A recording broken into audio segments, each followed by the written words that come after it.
त्रेता युग के एक अद्भुत और प्रेरणादायक कालखंड में अयोध्या के महल में एक दिव्य राजकुमार का जन्म हुआ। उनका नाम था राम। वे श्री राम के नाम से प्रसिद्ध हुए, जो विष्णु के अवतार माने जाते हैं। अयोध्या की धरती पर उनकी उपस्थिति से ही अच्छाई की विजय का संकेत मिलने लगा। बचपन का अद्भुत संसार। राम का बचपन अत्यधिक आनंदमय था। अयोध्या के राजमहल में उनका पालन पोषण हुआ। उनका व्यक्तित्व पहले दिन से ही विशेष था। उनका प्रत्येक कदम धर्म और सत्य की ओर अग्रसर था। राम के तीन और भाई थे, लक्ष्मण, भरत और शत्रुघ्न। सभी भाई एक दूसरे से सच्चे मित्र जैसे थे, लेकिन राम का स्थान उनके दिल में सबसे ऊपर था। राम की शिक्षा बहुत ही उत्तम थी। उन्होंने गुरु विश्वामित्र से वेद, शास्त्र और धनुर्विद्या की शिक्षा ली। वे धनुष बाण के श्रेष्ठ आर्चर थे। एक दिन राम ने गुरु के साथ राक्षसों से युद्ध किया और अपनी वीरता से सबको चमत्कृत कर दिया। सीता का स्वयंवर और विवाह समय के साथ राम की वीरता और पराक्रम फैलने लगा। सीता, जो मिथिला के राजा जनक की बेटी थीं, एक अद्वितीय सुंदरता और गुणों से परिपूर्ण थीं। उनका स्वयंवर हुआ, जिसमें उन्होंने भगवान शिव के धनुष को उठाकर उसे तोड़ा और इस प्रकार राम को अपना जीवन साथी चुना।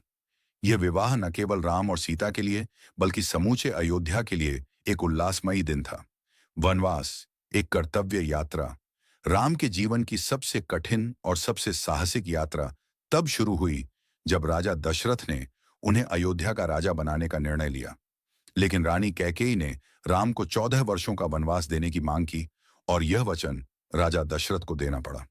राम ने इस कष्टप्रद निर्णय को बिना किसी विरोध के स्वीकार किया। वे अपनी पत्नी सीता और भाई लक्ष्मण के साथ जंगल की ओर चल पड़े, यह जानते हुए कि यह यात्रा कठिनाइयों से भरी होगी, लेकिन उनके भीतर धर्म और कर्तव्य का पालन करने की अडिग भावना थी।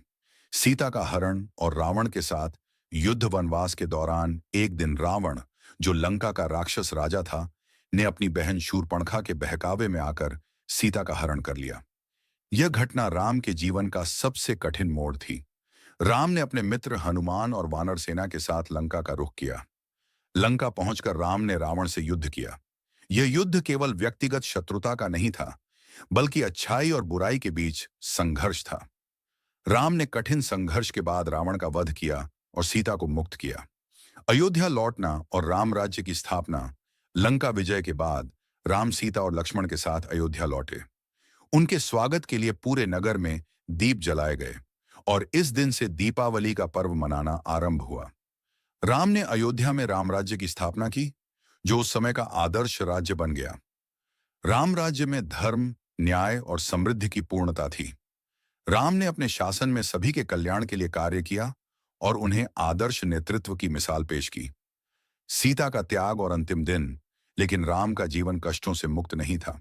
कुछ सामाजिक दबावों के कारण उन्होंने सीता को वन में भेज दिया, जहां सीता ने महर्षि वाल्मीकि के आश्रम में शरण ली और 2 पुत्रों, लव और कुश को जन्म दिया। राम के बाद जब सीता ने अपनी सत्यता को सिद्ध किया, तब राम ने अपने पुत्रों से मिलकर अपना कर्तव्य निभाया और अपने जीवन के अंतिम दिनों में धर्म के मार्ग पर चलते रहे। निष्कर्ष, भगवान राम का जीवन एक ऐसा आदर्श है जिसे कोई भी अपने जीवन में अपनाना चाहेगा। उनकी धर्मनिष्ठता, साहस, कर्तव्य और सत्य के प्रति उनकी प्रतिबद्धता हमें जीवन के हर पहलू में मार्गदर्शन देती है। राम के जीवन से यह सीखने को मिलता है कि चाहे स्थिति जैसी भी हो, धर्म और सत्य का पालन हमेशा सर्वोपरि होना चाहिए।